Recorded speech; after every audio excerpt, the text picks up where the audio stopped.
sobrang toxic na ng buhay, gusto ko lang magpahinga. Kaso pagbukas sa cellphone at scroll sa social media, na pagkunot ang noo, sabing-sabing ano na naman to.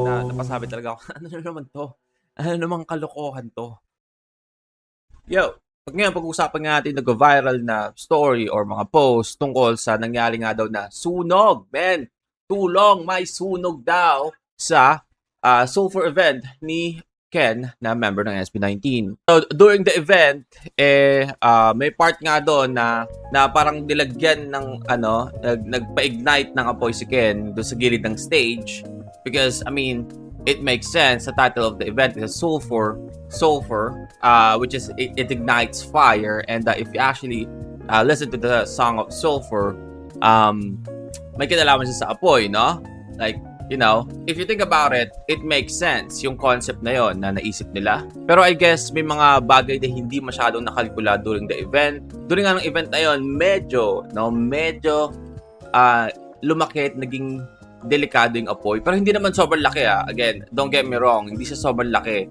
Ang meaning ko na lumaki is kasi maliit lang talaga yung apoy, no? Apoy lang siya sa gilid na medyo lumaki ng bahagya kasi parang may natatamaan siyang parang goma or something doon sa gilid ng stage. But it's not actually a full-on fire, man. Katulad ng mga ibang posts na nakikita natin sa social media. Ang dami kong posts na ito sa social media na yun nga daw, meron daw sunog sa sulfur event ni Ken. Like, sobrang dami tuloy ng mga fans na timbahay or yung mga casuals na nakikibalita, sobrang na-alarma sa balita na to na merong sunog doon sa sulfur event, which is wala naman talaga, no? Wala naman actual sunog. There's a fire which is part of the performance o yung event na yon, kung saan kailangan maglagay ng apoy sa gilid ng stage, you know. It's an effect for the performance.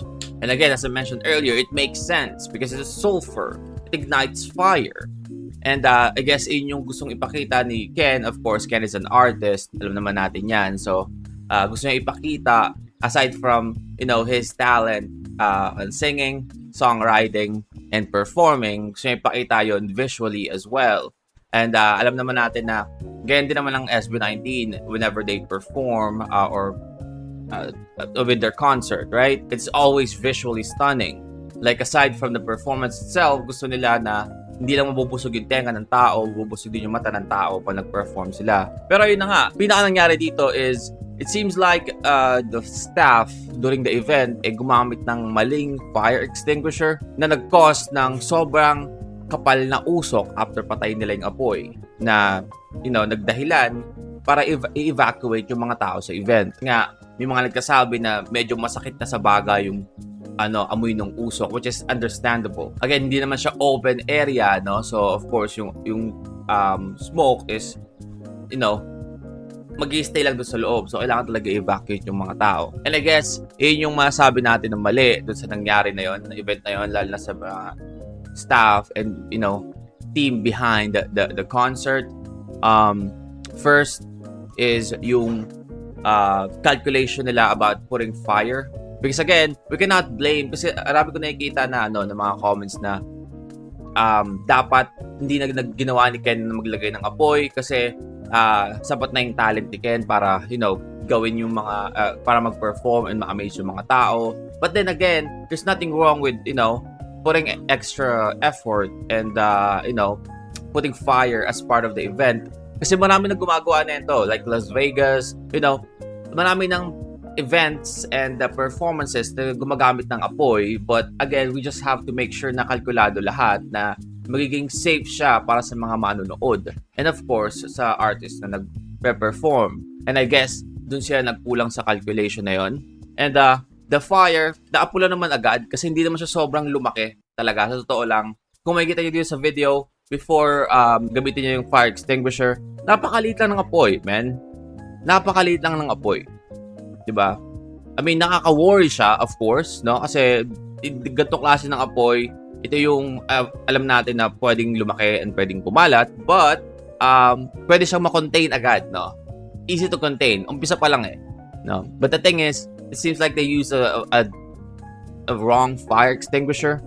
Kasi, makikita nyo sa video, grabe, no? Grabe yung usok. para sa ganung kaliit na apoy yung parang ano no, nag-cause siya ng parang mas makapal na usok instead of ano lang no, yung sapat lang for a fire extinguisher. But yeah, so yun na nga no. Again, I just wanna call out those people na ano, nagmamadali mag-post sa social media about sunog, men, sunog, nakakakaba, no? Na akala mo talaga may literal na sunog na nangyari sa event, which is hindi naman, no? Again, nag-cause siya ng nag-cause siya sa maraming tao na ma-alarm na baka may masama na nangyari. Which is, thank God, wala naman, no? So, make sure na if we're going to post something in social media, we have to put like, you know, context and complete information regarding sa pinapost nila, especially kung ganon yung ano pangyayari. But yeah, I just want to talk about this because again, sobrang dami ko nakikitang post na parang akala mo talaga sobrang laki ng sunog, no? Akala mo talaga pag binasa mo yung caption lang, akala mo laki ng sunog Parang, oh shit. Event ni Ken, sinasunog. Pero hindi, no? Hindi naman ganon, no? Nagkaroon pa nga siya ng after party na parang, you know, walang nangyari. Because again, it's not that big, man. It is a topic or, you know, merong mali na hindi nasunod doon. Merong parang may kulang sa kalkulasyon ng mga tao or staff behind the event para maglagay ng apoy and para maging safe, no? Hindi na mag-cause sana ng gano'n na ano, disturbance during the performance or during the event, but wala naman talagang apoy na yung sunog. May apoy pero walang sunog, guys. Okay, chill out.